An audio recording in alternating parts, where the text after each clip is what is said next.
adik-adik semuanya, selamat pagi. Bagaimana kabarnya hari ini? Semoga kita sehat-sehat selalu dan tetap semangat belajar. Sebelum kita memulaikan proses pembelajaran kita pada hari ini, mari kita berdoa terlebih dahulu agar pembelajaran kita pada hari ini dapat bermanfaat untuk kita semua. Berdoa dimulai. Berdoa selesai. Pada video pembelajaran kali ini, kita akan membahas tentang materi statistika, khususnya pada subbab materi ukuran pemusatan data tunggal. Sebelum itu, kita harus tahu apa tujuan dari pembelajaran kita pada hari ini. Nah, yang pertama, tujuan pembelajaran kita pada hari ini menyebutkan definisi min atau rata-rata, median, dan modus dari suatu data tunggal. Yang kedua, menentukan min, median, dan modus dari data tunggal.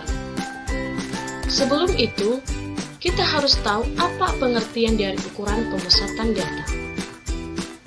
Ukuran pemusatan data adalah sembarang ukuran yang menunjukkan pusat segugus data yang telah disusun atau diurutkan dari data yang terkecil sampai data yang terbesar, dari data yang terbesar sampai data yang terkecil. Itu yang dinamakan ukuran pemusatan data.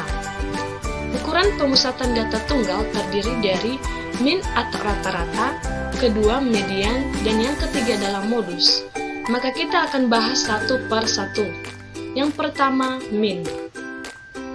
Menyebutkan definisi min atau rata-rata, median, dan modus dari suatu data tunggal. Yang kedua, menentukan min, median, dan modus dari data tunggal. Sebelum itu, kita harus tahu apa pengertian dari ukuran pemusatan data. Ukuran pemusatan data adalah sembarang ukuran yang menunjukkan pusat segugus data yang telah disusun atau diurutkan dari data yang terkecil sampai data yang terbesar, dari data yang terbesar sampai data yang terkecil.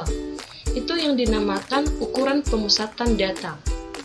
Ukuran pemusatan data tunggal terdiri dari min atau rata-rata, kedua median, dan yang ketiga adalah modus. Maka kita akan bahas satu per satu. Yang pertama, min. Min atau rata-rata. Min sering disebut sebagai rata-rata hitung atau rataan hitung, atau sering disingkat sebagai rata-rata atau rataan saja. Dari suatu data dapat didefinisikan sebagai jumlah semua nilai datum dibagi dengan banyaknya datum. Dengan demikian, dalam notasi pembagian dapat ditulis sebagai min sama dengan jumlah semua datum dibagi dengan banyaknya datum. Atau juga dapat ditulis sebagai x bar sama dengan x1 tambah x2 tambah x3 titik-titik sampai dengan xn per n, di mana x bar sama dengan simbol dari min, sedangkan x1 tambah x2 tambah x3 sampai dengan xn disebut sebagai jumlah semua nilai data dan dibagi dengan banyaknya data.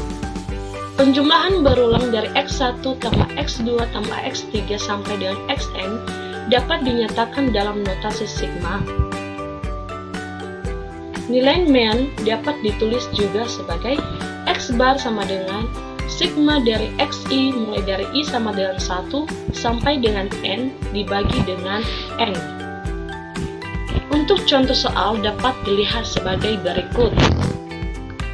Tentukan min dari data 10, 10, 10, 9, 5, 8, 8, 8, 7, 10, 9, 9. Ini adalah data dari min. Maka penyelesaiannya kita gunakan rumus min x bar sama dengan sigma xi mulai dari i sama dengan 1 sampai n dibagi dengan n. N ini merupakan banyaknya data di mana diketahui bahwa n memiliki 12 data. 1, 2, 3, 4, 5, 6, 7, 8, 9, 10, 11, 12.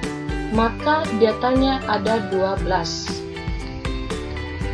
Maka kita gunakan rumus x bar sama dengan sigma dari XI mulai dari I sama dengan 1 sampai 12 dibagi dengan 12. Maka XI kita jumlahkan 10 tambah 10 tambah 10 tambah 9 tambah 5 tambah 8 tambah 8 tambah 8 tambah 7 tambah 10 tambah 9 tambah 9 dibagi dengan 12. Jumlah dari XI menghasilkan 103 dibagi dengan 12 sama dengan 8,58. Adik-adik semuanya, setelah kita mengetahui rumus dan contoh soal dari min atau rata-rata, sekarang kita akan menjawab soal berikutnya. Nah, di contoh soal berikutnya ya adik-adik, kita akan menjawab dan menyelesaikannya dengan menggunakan rumus min atau rata-rata. Di soal tersebut berupa pilihan ganda A, B, C, dan D.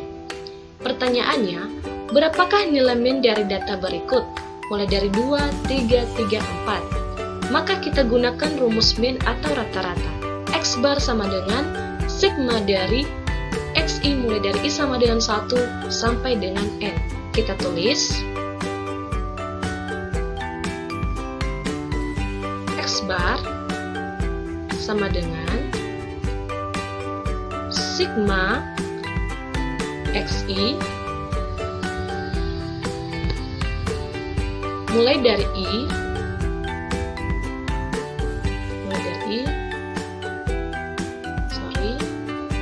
1 sampai dengan N. Nah, ini rumus yang kita gunakan untuk menjawab soal berikut. Maka X bar sama dengan sigma XI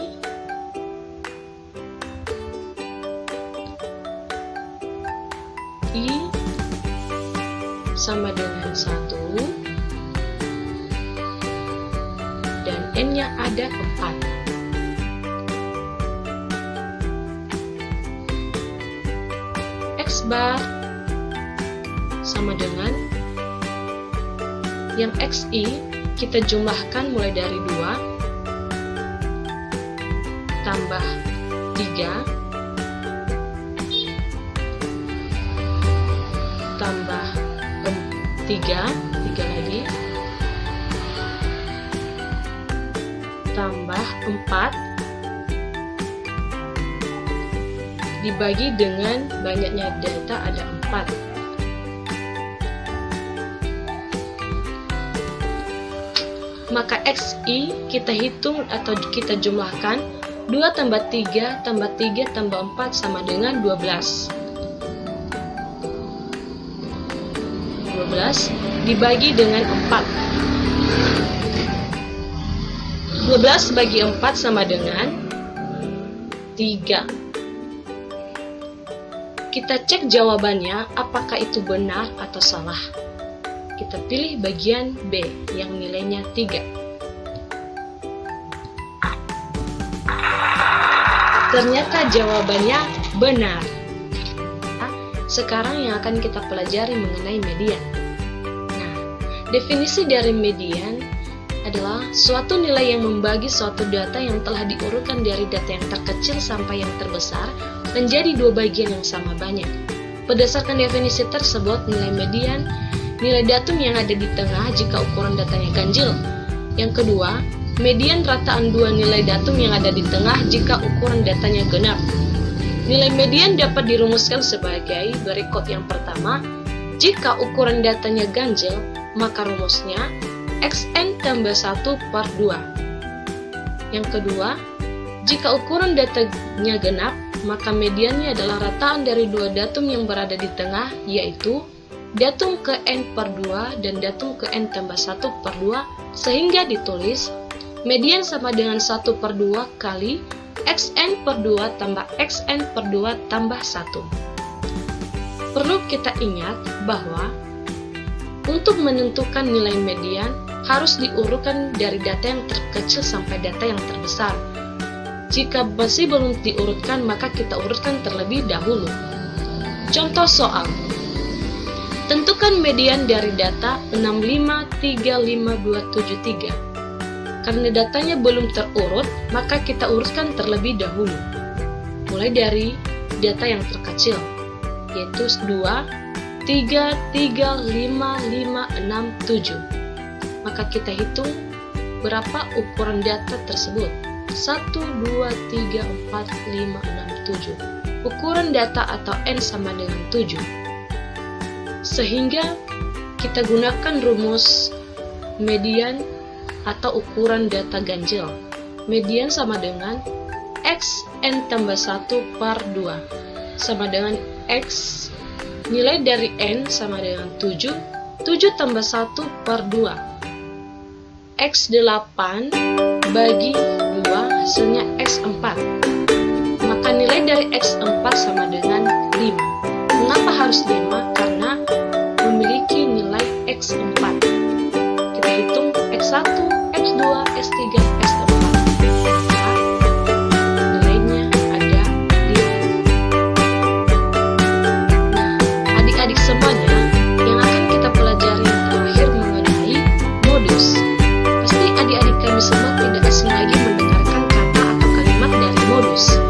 Modus bukan hanya kita pelajari atau kita bahas dalam matematika, tetapi modus sering muncul dalam kehidupan kita sehari-hari. Nah, sekarang kakak akan berikan salah satu contohnya. Salah satu contohnya dalam kehidupan kita sehari-hari. Saat ini sering muncul kejadian atau peristiwa yang sebelumnya belum kita ketahui, seperti COVID-19 atau COVID-19 yang muncul secara tiba-tiba dalam kehidupan kita. Itu juga merupakan salah satu dari modus atau nilai yang muncul.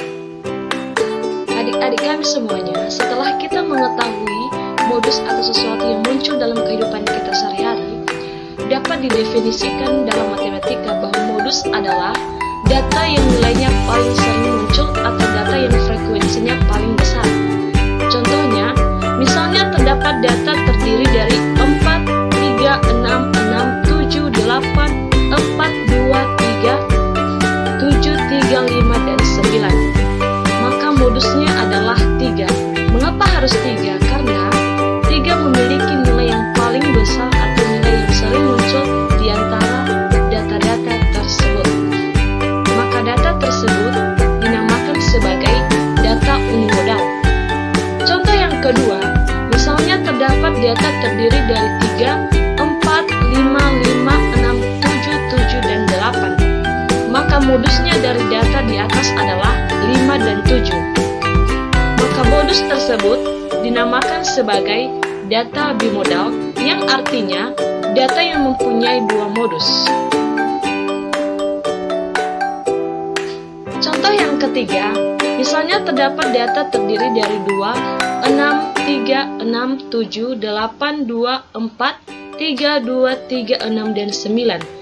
Modusnya adalah 2, 3, dan 6. Data yang mempunyai lebih dari dua modus dinamakan sebagai data multimodal.